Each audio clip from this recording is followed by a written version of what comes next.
Buenas noches, amigos. I am Sergeant Host Eric of the Type Police. This is Corporal Amber of the Type Police. We're going to play the theme song, and then we're going to see the perp. Try as you might, you just can't hide, 'cause you're mistyped. And I've been waiting to pull you over all night. Type Police, Type Police, please pull that guy over. He says he's INFJ, but seems extroverted, sensing to me. I think he's ESFP or Type Police. Welcome back to Type Police. While the theme song was playing, I had a quick question I wanted to ask Amber. Amber, would you ever date a man named Bamber, either first or last name? No. Would you marry a man whose last name was Bamber? If you Absolutely not. you really loved him though. That's the first thing I thought was, okay, wait, so in the future, if we get married, I'm Amber Bamber? Like, I don't know about that. Absolutely not. You gotta jump at that opportunity, Amber. You really do. It's hilarious. You only get one chance to make a hilarious life joke like that. Can I, if I changed my middle name also to Bo, then fine. Like, because I'm going to commit 100% if I'm going to go do that. That's a good idea. Okay, so today we've got I Speak People. And I Speak People is not this yellow head that's shown here. It's actually this guy. And you can see he's got a big microphone. Tall? He looks to be tall. It's hard to say. You know, he could have a very, very small bottom half of his body. You guys. You weren't accounting for that possibility, Kim. Just making a comparison from your seat. He might actually be really short. All right, let's push play. Here we go. We're getting a little bit goofy here. What causes an INFJ to feel overwhelmed? And when you feel that way, how do you work out of it? Stick around for today's show to find out.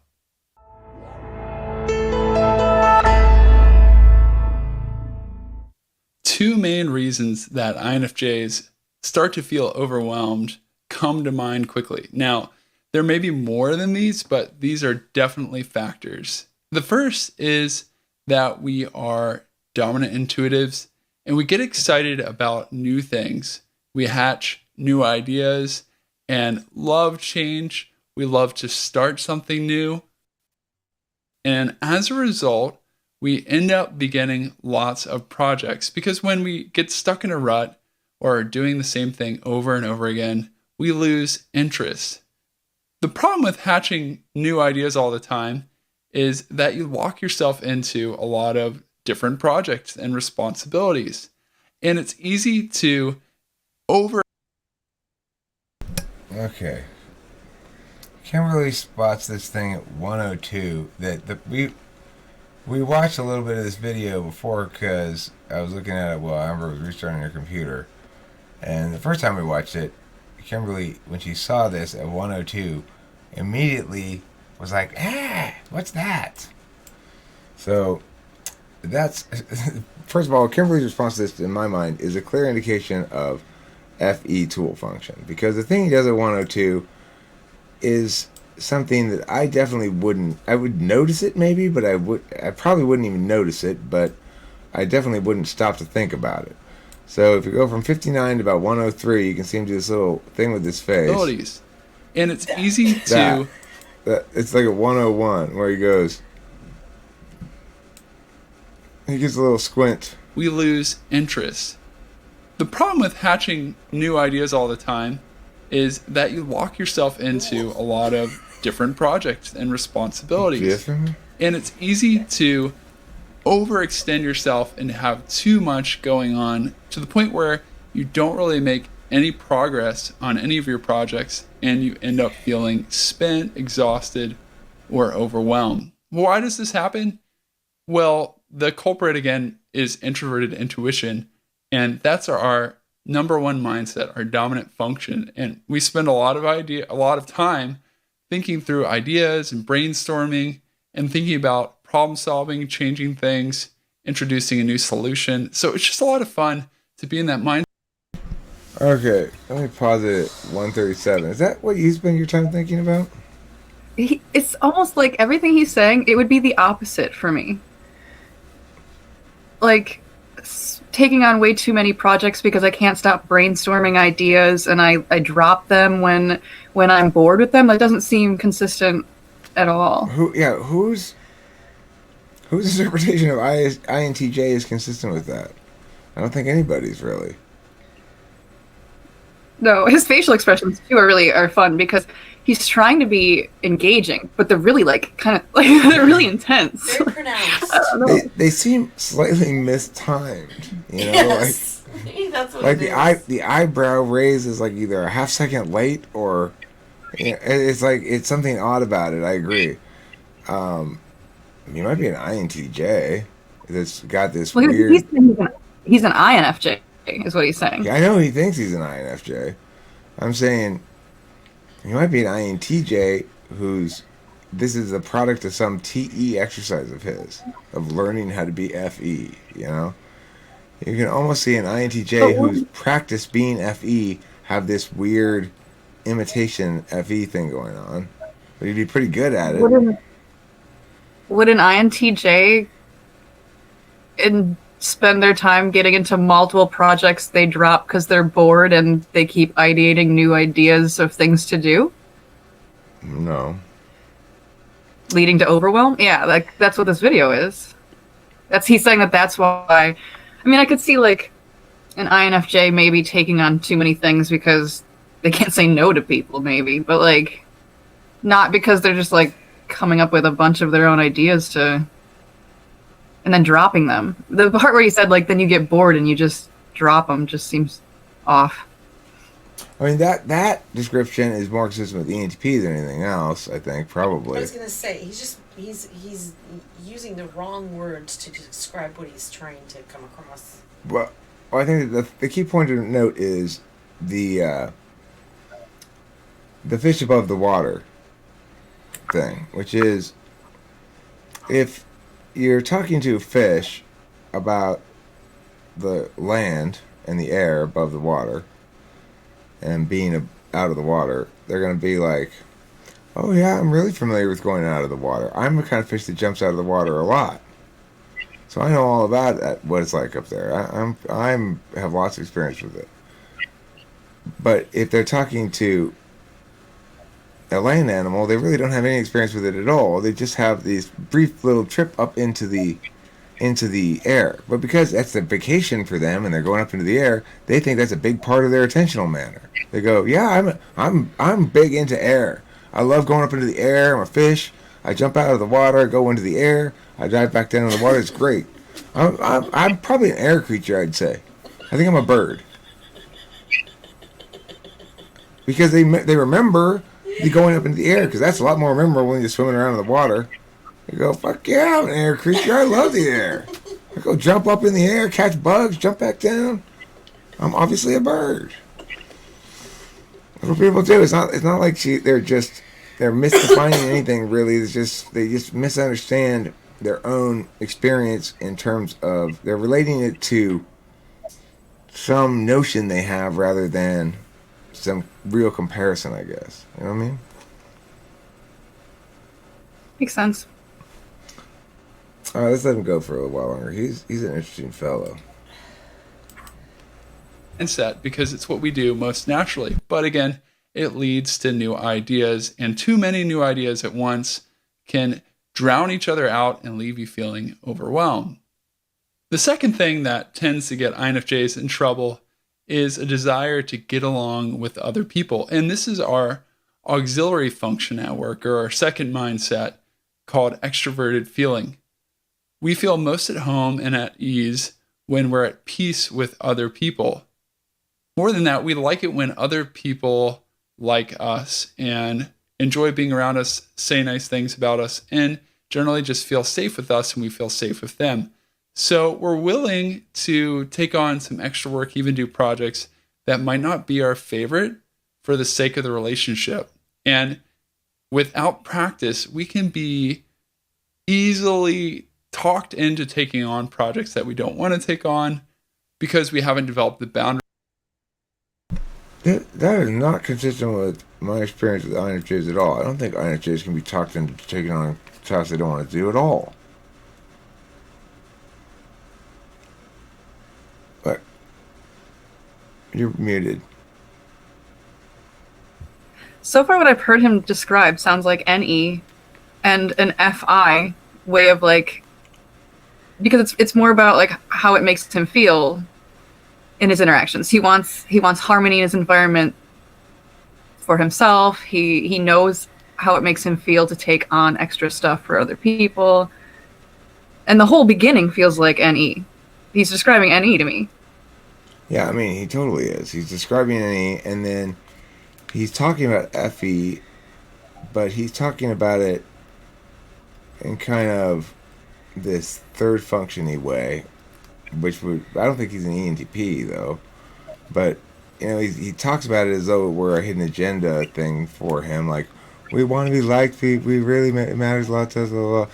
And of course it's true that INFJs want to be, I mean, they just assume that their tool function is going to be used effectively, as everybody does, you know. I don't really want to be logical. I am logical, and it doesn't, you know, you don't want to be graceful. You are socially graceful.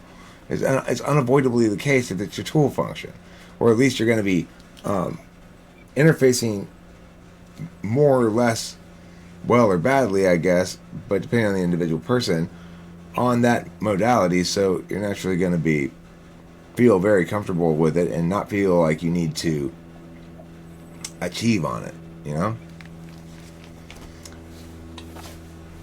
Do you think he's ENFP or what? My first go-to with, for some reason, with his like facial expressions and attitude was ENFP. I could maybe see INFP, but I think ENFP. I think you're right. I think it might be an ENFP. Let's give him a little bit more time, though. I mean, we'll maybe watch a small chunk of another video, but so far he hasn't said anything. It's like, where did he get this? There does seem to be a lack of TI here, right? Because he has information about cognitive functions of some sort. He knows which one's the auxiliary, which one's the whatever. But there's this sort of, I can just attribute whatever I feel like to the letters TI or NI. NI is what I do, because I'm an INFJ. CS Joseph or DSP. Huh? So maybe he gets his information from CS Joseph or DSP. I don't think so. I mean, it sounds like he just sort of gets it. Who knows where would you get such completely wrong information from? Is there a repository of super wrong information somewhere? It seems like he typed himself, maybe through a test or something, and then said, okay, well, now I'm going to understand it through, if this is what an INFJ does, then here's what that intuition looks like. And he never really checked it against anything. Right. Yeah. Okay, let's watch a little bit more of this. I'm going to put him on 1.5. He's going to tell me more stuff that's unrelated to the thing he says it's related to. And we'll see how that goes. 1.5, here you go, overwhelmed INFJ. Boundaries we need to say no and communicate what we really feel. Obviously, there are times where it's good to do work that maybe you don't want to do, like in a work situation or in a family relationship or in a friendship even. But if you're doing it all the time, that can be a problem because you'll take on lots of tasks that maybe you shouldn't be doing. I've done this in the past. And sometimes it's not because we necessarily have trouble saying no to, but maybe we just don't understand ourselves well enough. And it just takes time to figure out what you do well and enjoy doing. So sometimes we get excited about the potential of a new idea or an opportunity that someone brings to us, and we feel honored when they say, hey, we needed someone to fill this role, and we just thought of you. And in the moment you take it on without thinking about it too much, and combined with your other projects and ideas that are going on at the same time, you end up feeling overwhelmed. I did this a ton. Again, sounds like an NE Dom. At 339. I'm letting him go some more. In my early 20s, I was just taking on way more than I should have. And part of it was just I needed to get life experience, and I needed to understand myself better. And I needed to feel the results or the ramifications, the consequences of poor decisions to motivate me to make better decisions. I needed to know that real friends could hear no, and that I needed to be responsible for telling people what I was able to take on and not take on. Also, I'm learning and have learned the importance of deciding which projects are the most important to focus on. So all that to say, you should and hopefully will get better at this over time, but it's probably always going to be a challenge because you'll always have new awesome ideas and you'll always have a tendency to want to please other people. But if you're not careful, you'll end up overextending yourself and feeling drained and overwhelmed. So because you're an INFJ, you need more rest because just the way your mind works, the furious pace that it keeps, and you need to take care of yourself. So let's look at some ways that you can avoid feeling overwhelmed and maybe get out of it if you're in a situation you don't want to be in. If you're already feeling overwhelmed, then one of the best things that you can do is just list all that you have going on and get an idea of all your responsibilities and see where your time is. You know, that's a very TE way to structure a video there. All right? Like, here's the problem that I'm going to totally just make random shit up about. Say it's this. So, anyway, these things with feathers, they're alligators. And these things over here that go oink, well, they're geese, okay? These white things with the flappers, they're hamsters. So now you know. Okay, let's move on. Here's things you could do to be a better hamster goose. Hamster goose.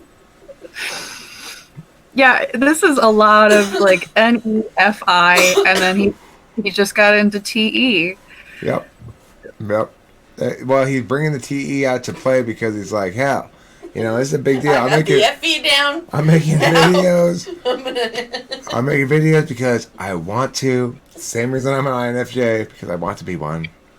With my feelings, I've used my tool function successfully. I know what I want to do.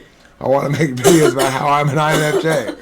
And I better hurry, because I might just get bored or overwhelmed. Because it's really important to me. I'm going to muster up some of that 4-slot TE here. I'm going to give some vague, pointless suggestions about how to manage your stress as an INFJ. And now I'm going to take a rest because we INFJs need rest.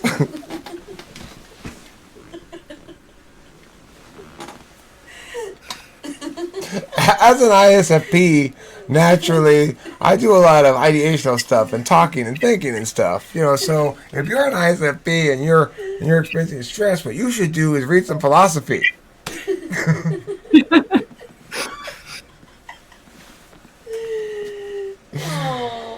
Oh, it's funny. Poor kid. It made me think about like the idea of taking on things because people have asked you to do it, and I was like, okay, let's not look at that in terms of how I think I should say I respond to that, and how do I actually respond to that. And I might go ahead with something and then be the asshole who cancels in like this really nice padded way where you can't possibly be upset with me, but I don't know that INFJs don't do shit they don't want to do. I don't think that I do. I think that I'm kind of selfish in that regard. Let me just say this. If you are someone in the world who's hanging out with an INFJ, know that you do it at their pleasure in the same fashion as the president has their appointed cabinet. And, it's like, if you're friends with an INFJ for a long time, it means something over time, because INFJs have a lot of pleasant relationships with people, with a lot of different people, and they don't necessarily have very many inner circle people. So, if you get there, then it's quite an accomplishment. But they have boundaries, and if you cross them, they just will not be interested in. They'll still do the social niceties necessary to maintain defensible, plausible defensibility. Like, what? Yeah, let's go to lunch. I said, yeah, let's go to lunch. Yeah, no, we just didn't ever quite manage to put it together. And then they just won't do what they don't want to do. This guy will, because he's an ENFP. He's got that countervalued FE. He doesn't like it. He doesn't like having to concern himself with others' well-being, particularly, because that means he's not concerned himself with his own well-being, but he understands it well enough to to do so and resent it. 6th slot FE. Yeah. He even said, you have to be able to take care of yourself and make sure that you're doing things for yourself. And that's FI, man. Like, you're straight up NE, real obvious. FI, pulling in the TE lists, and yeah, I don't know. This seems like a clear-cut case of ENFP. Slammer. Slammer, buddy. So I don't know what your name is. Your name is I speak to people. I speak people. Well, I speak people. Tonight, you speak jail. In 5 minutes. In We fact, arrested him in 5 minutes. That's got to be a record. That's pretty I quick. arrested him in 2 seconds. Do you even know what type he said he was? He says he's the same type. No. Do you think he's like Amber very much? She's my supervisor type. I can tell. No, she's not your supervisor type. Oh. She's your... What type are you guys? Like, do you know the I don't know sociopath? what you're like. I don't remember what it's called. It's the same one as me and ESTP. I feel compelled to behave around her. Well, it's the same thing with ESTPs and ENTPs.